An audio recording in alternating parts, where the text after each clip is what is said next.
you have to do them kind of hand in hand. Hand in hand, okay. Yeah. So, obviously, you can't hire more people than you're able to compensate, right? So, I've always been a big believer that you've got to cut your coat according to your cloth. But at the same time, you've got to aspire. So you can't be so focused on, okay, I have this right now, and so I'm not going to. You've got to, take some risk and bet on growth. But not just betting, planning in a structured way. Okay.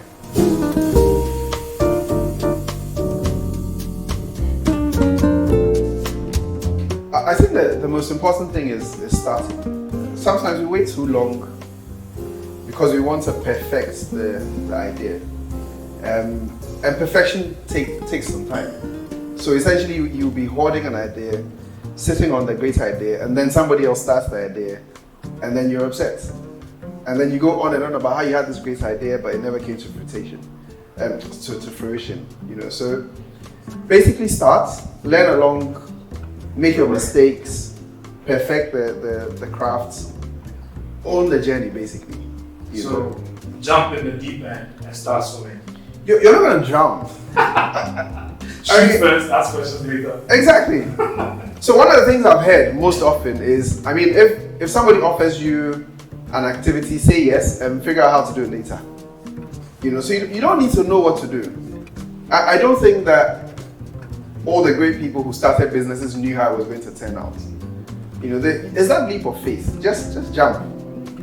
Being a creative is, at some point, it becomes a business, and you have to approach it as such. But it's very hard, like you said, for creatives to come to that point where you start putting structures around your work, because creativity doesn't really come with a lot of structure, Yeah. Like ideas pop up whenever you sort of move with the energy around you.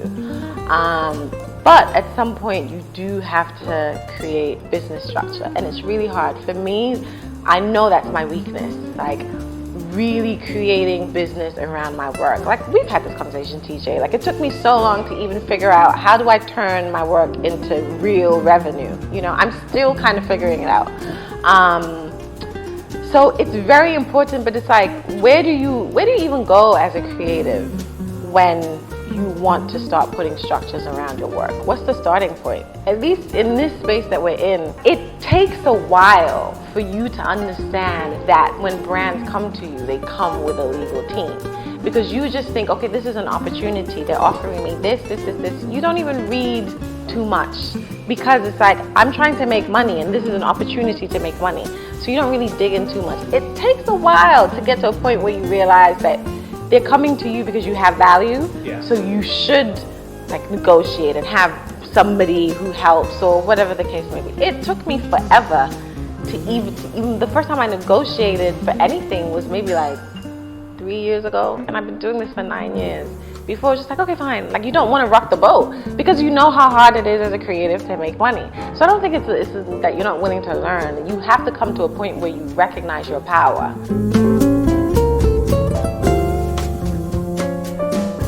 My ideal client is someone who believes in brand and willing to go all out. Second thing of my ideal client is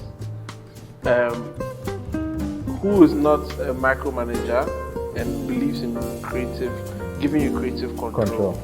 So I have a concept, run with it, just show me what you have. And then the last thing is you have to be ready to spend money.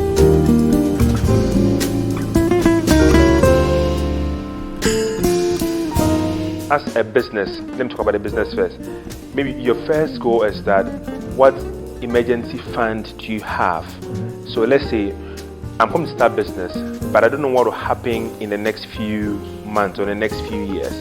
So let me put something aside. So that's the goal, that I have an emergency fund, or I start building an emergency fund for myself, such that if no more income is coming in from the business, I'll still be able to operate at an optimal level going forward. So I think that's the very first goal that you need to do for yourself. Then the second thing, or the second goal every business needs to have, is the plan to innovate, or to, let's say, I don't know how to put it, if this where my business is. Yes. This is where I want to take it to. And this is how I plan to get it to. So, and one key thing is innovation. Because I always say that there's usually no new business in the system.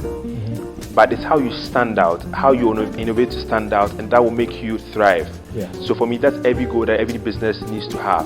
Then beyond that, the financial projections. This is where I am in terms of my revenue. I'm earning, let's say in a given year, I'm earning 10,000 Ghana cedis. Maybe in the next year, I want to earn 12,000. I want to earn 15,000. So probably prepare your statement or cash flow showing where you want to get to at the end of maybe every given period. And that's, I think, some basic things. In terms of personal finances, yes, you can look at, say, okay, can I plan for my retirement? Yes. Because again, you can't work forever. So